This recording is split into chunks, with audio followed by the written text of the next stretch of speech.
Rain fell like judgment over the empty street.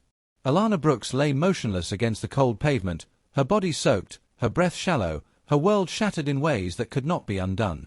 Minutes earlier, the man she once trusted, the man who had already stripped her of her fortune, her reputation, and her career, had decided that destroying her financially was not enough. Trent Holloway wanted to erase her completely. He had bankrupted her. He had dismantled her professional life piece by piece. He had sabotaged her standing in the corporate world until her name meant nothing. And now, under the cover of darkness and rain, he had beaten her and left her for dead. What Trent did not know, what he could not possibly imagine, was that he was not alone that night. For months, another man had been watching him. Not because of Alana. Not because of love. But because of debt. Dominic Park did not involve himself in petty chaos. He did not chase noise. He did not react emotionally. He calculated. And for months, Trent Holloway had been on his ledger, not as a threat, but as a liability. Trent owed money. Significant money. Gambling debts he could not repay. Money that belonged to Dominic's syndicate. Dominic had been tracking him quietly, methodically, waiting for the right time to collect. That night was supposed to be routine surveillance. Instead, it became something else. From a distance, through rain-streaked glass and controlled stillness, Dominic witnessed everything. He watched Trent's rage. He watched the final strike. He watched Alana collapse. He watched Trent leave her there. For a long moment after Trent disappeared, the street remained empty except for the sound of rain and the still form on the ground. Dominic did not move immediately. He studied. Not the violence, that part was irrelevant to him. He studied Trent's mistake. Debt was one thing. But recklessness under observation? That was another. Trent Holloway had just proven he was unstable. Dangerous. Sloppy. A man drowning in debt was predictable. A man capable of beating someone unconscious in public while being monitored was a liability. And liabilities were eliminated. Dominic stepped out into the rain. His movements were unhurried. Controlled. There was no rush in him, no visible emotion. Just assessment. Alana Brooks was barely conscious. Her breathing was faint but steady. Rain clung to her hair, her skin pale beneath the streetlight glow. She looked nothing like the dominant corporate strategist she once was, the woman who had commanded boardrooms and executed complex financial maneuvers with precision. Now she looked erased. Dominic crouched slightly, studying her injuries. This was not his problem. This was not part of the debt. And yet, it intersected with it. Trent Holloway had just crossed a line while already standing on borrowed time. Dominic straightened. The decision was made. Not out of compassion. Not out of impulse. But because Trent's actions had now complicated the syndicate's business. If Trent disappeared tonight, suspicion would surface. If Trent paid first, then disappeared, the books would close cleanly. Alana was no longer just collateral damage. She was now part of the equation. Dominic made a quiet call. Within minutes, a vehicle arrived. Alana was lifted carefully, efficiently, without spectacle. The rain continued to fall, washing away visible evidence of what had happened, but not the consequences that were already in motion. Trent Holloway believed he had ended something that night. He was wrong. He had triggered his own reckoning. By morning, Trent was unaware that anything had changed. He believed Alana was gone from his life permanently, financially ruined, professionally destroyed, and physically broken. He believed his only problem was the mounting gambling debt he still could not pay. He did not know that the man he owed had witnessed everything. He did not know that Dominic Park had already adjusted the timeline. Dominic did not confront Trent immediately. He accelerated pressure.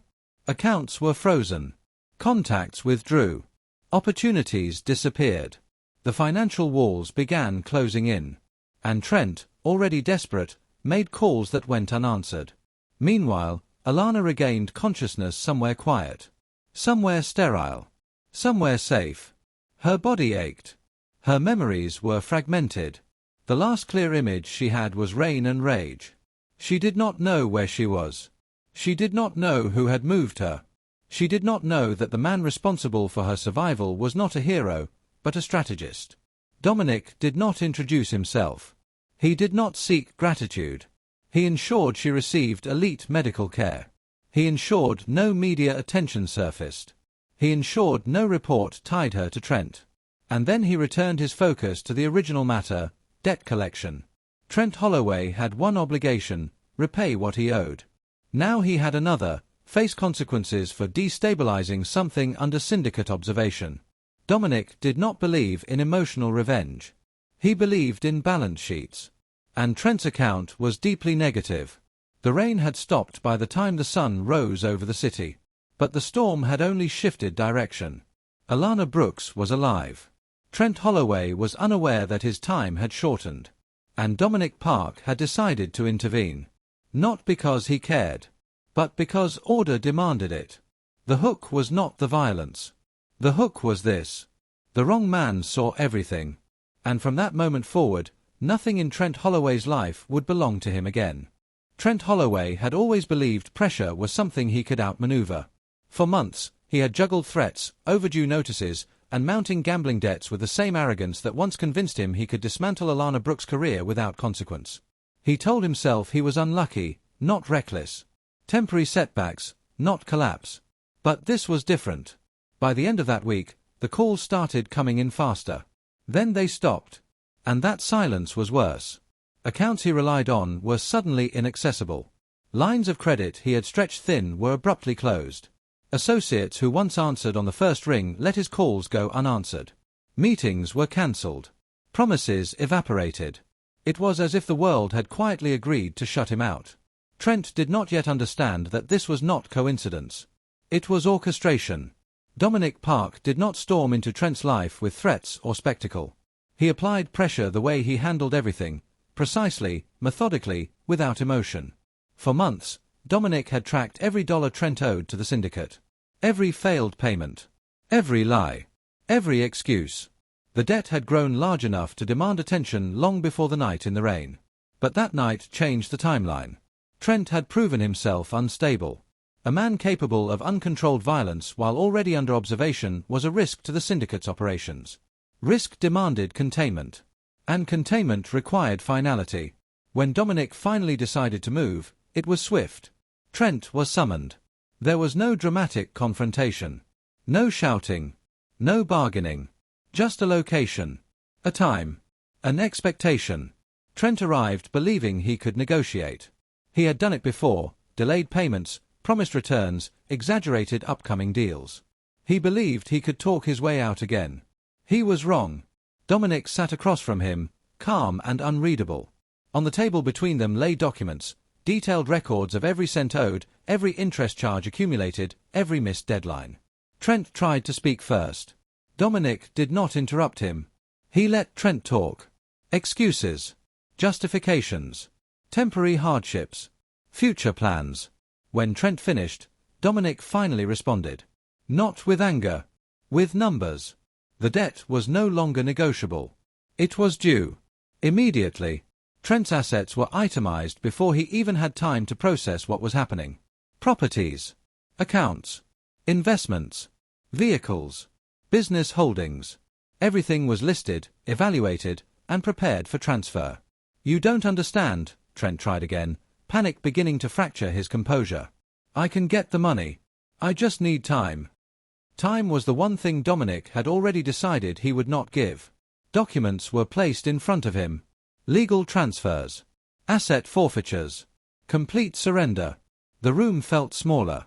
For the first time, Trent realized he was not negotiating. He was concluding. Dominic did not mention Alana. He did not need to. This was about debt. Officially. Trent's signature trembled slightly as he signed the first document. Then the next. Then the next. Each signature erased something. A property he once bragged about. A holding he once leveraged. A remaining thread of control. By the time the final paper was signed, Trent Holloway owned nothing. Not the house he lived in. Not the accounts he once flaunted. Not even the company shares he had fought so aggressively to protect while dismantling Alana's career. Everything transferred. Everything absorbed. The debt, on paper, was cleared. But the reckoning was not finished. Dominic leaned back slightly, studying him. A man stripped of assets was manageable. A man stripped of identity was final. "You will work," Dominic said calmly. Trent looked up, confusion cutting through his panic. Work was not what he expected. He expected violence. Retaliation. A beating, perhaps. Instead, he received something colder. A decision. He would be sent to a syndicate-controlled labor facility, a place designed for those who could not pay in currency but would pay in time. It was not prison in the public sense. It was erasure. No access to former contacts. No communication with the outside world. No remaining influence. The world above would continue without him. Trent protested then, truly protested. Fear replaced arrogance completely. "You can't do this," he said. But he already knew they could. Within hours, he was removed from the city he once navigated with confidence. There were no dramatic goodbyes. No headlines. No public scandal. Just quiet disappearance. His assets legally reassigned. His identity functionally dissolved. His existence reduced to a closed account. Above ground, business continued. Below ground, Trent Holloway ceased to matter. Dominic did not celebrate. He did not reflect. He closed the file. The debt was settled. The liability was neutralized. The instability removed. Alana Brooks was never mentioned during the process. Her name did not appear on the documents. Her assault was not referenced. But Dominic remembered the rain. He remembered the recklessness. And in his world, actions had weight.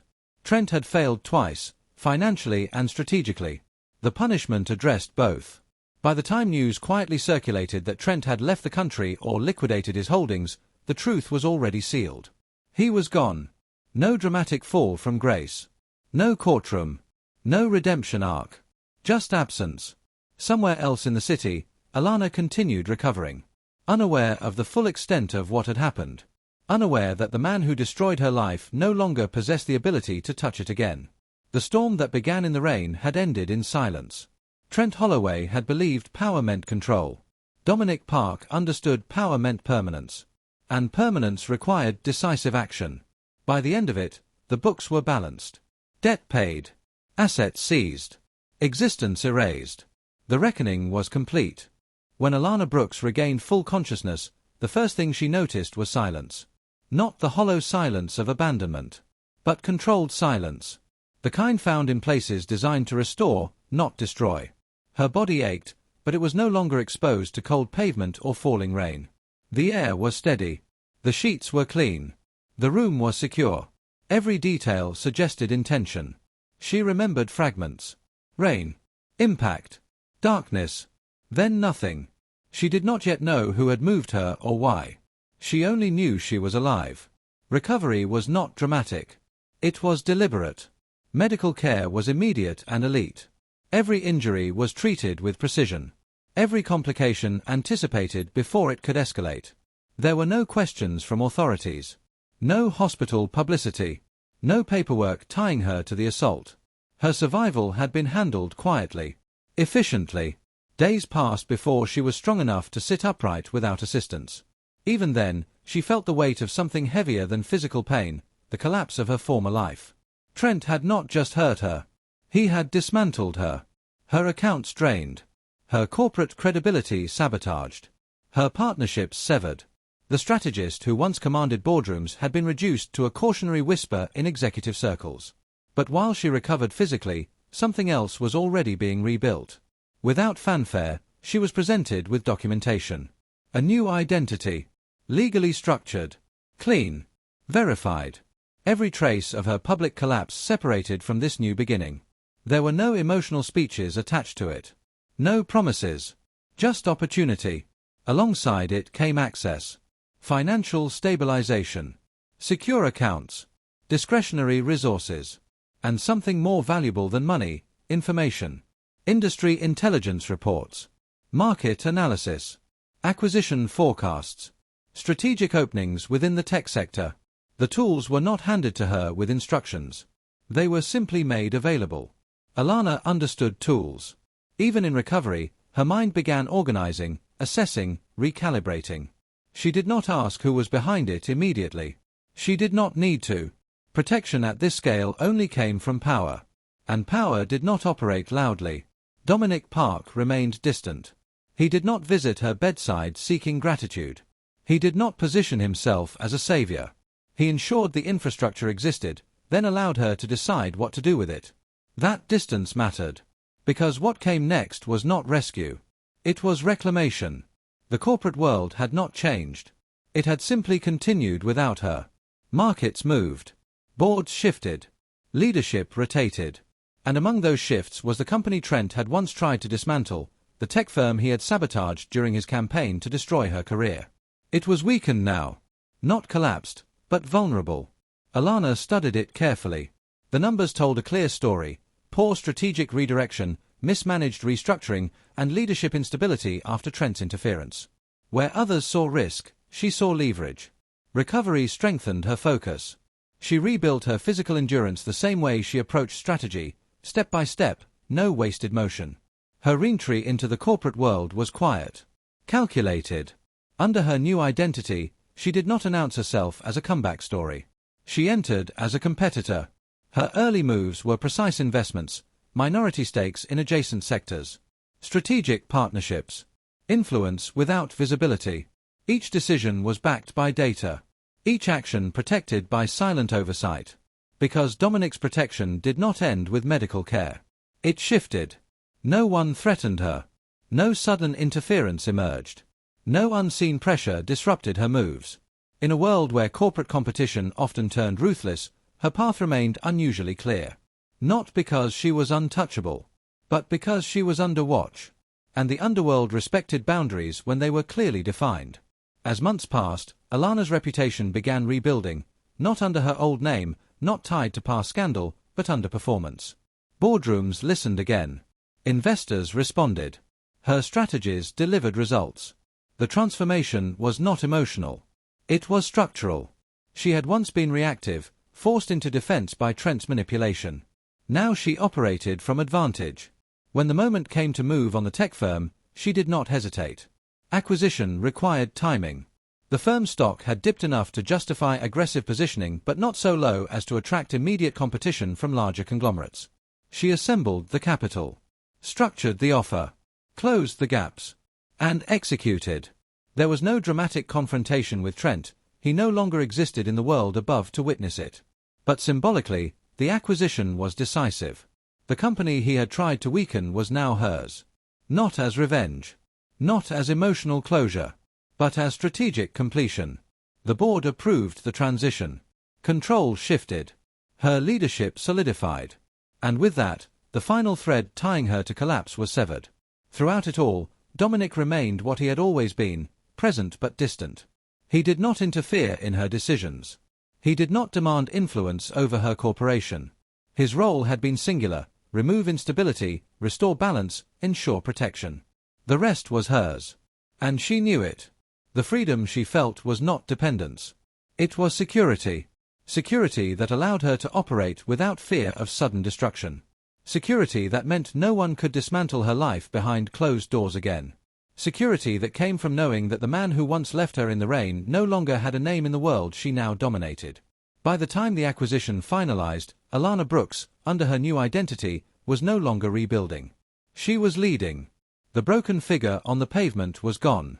In her place stood a dominant corporate strategist with full control over her future. The transformation was complete. Not because someone saved her, but because once the threat was removed, she rose. And somewhere beyond the boardrooms and market screens, Dominic Park observed the outcome the same way he observed everything else. Quietly, without claiming credit. Order restored. Protection intact. Balance maintained. Alana did not need to see him to understand he was there. And that understanding was enough. By the time the final quarter of the year arrived, Alana Brooks had fully embraced her new life. The city hummed around her, glass towers reflecting morning sunlight, cars weaving through traffic, financial districts alive with chatter, deals, and deadlines. From the outside, nothing seemed extraordinary. But to Alana, every detail of this world represented hard-won control, hard-earned influence, and a freedom that had once been impossible. Her mornings were no longer interrupted by panic calls, abusive messages, or manipulative demands. She walked through her new offices with calm assurance, observing the teams she now commanded. Each meeting was a demonstration of precision and authority. She spoke with clarity, calculated timing, and a confidence that reflected both her intellect and the trials she had endured. Every decision she made now carried weight, every strategy she implemented was executed without fear. It had not been a sudden rise. Alana understood the painstaking nature of her journey. The recovery from injury had been slow. Rebuilding her identity had required patience, focus, and discipline. And establishing herself in the corporate world again had demanded vigilance, restraint, and meticulous planning. She did not take a single advantage for granted. Every opportunity was evaluated. Every risk weighed. And every success was measured not just by its outcome, but by the foundation it created for the next step. The tech firm that had once been the target of Trent Holloway's sabotage was now fully under her control. The acquisition was a milestone not merely for its financial value but for the symbolic closure it represented. It was a firm she had rebuilt with integrity, skill, and precision.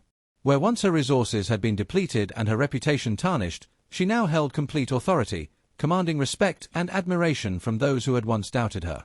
The systems she put in place were robust, the leadership team carefully curated, and her strategies executed with unerring focus. Yet, despite her success, she remained aware of the unseen protection that had quietly enabled her resurgence. Dominic Park, the American crime syndicate boss who had first witnessed Trent Holloway's assault and intervened, had remained distant. There had been no interference in her corporate maneuvering, no directives, no overt displays of power. All that had been required from him was the removal of immediate threats, the provision of resources, and the assurance that she could operate without fear. That was enough. Alana never sought him out. She never needed to. She understood that true security came from knowing that someone of immense influence had ensured her path remained free from harm. His silent vigilance allowed her the autonomy to make her own decisions, to take calculated risks, and to redefine herself on her own terms. Every calculated step she took within the corporate world was hers alone, yet she never forgot the invisible support that had cleared the way.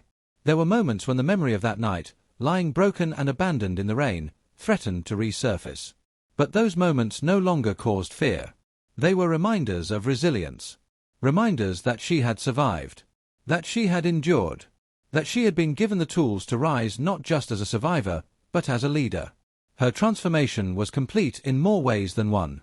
Physically, she had regained strength, her presence commanding in every room she entered.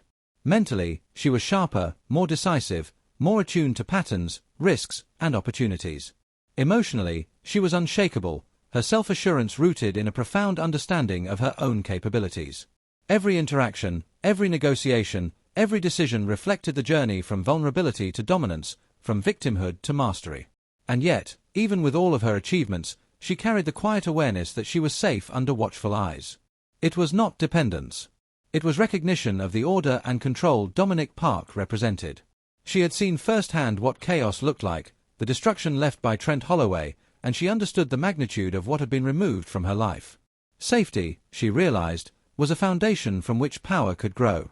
It was not something to be taken lightly. In boardrooms and conference calls, her influence expanded. Competitors noted the precision with which her strategies were executed. Investors and partners saw results that were both consistent and formidable.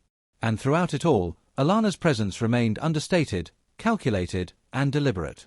She no longer reacted out of fear or desperation. She anticipated, analyzed, and acted.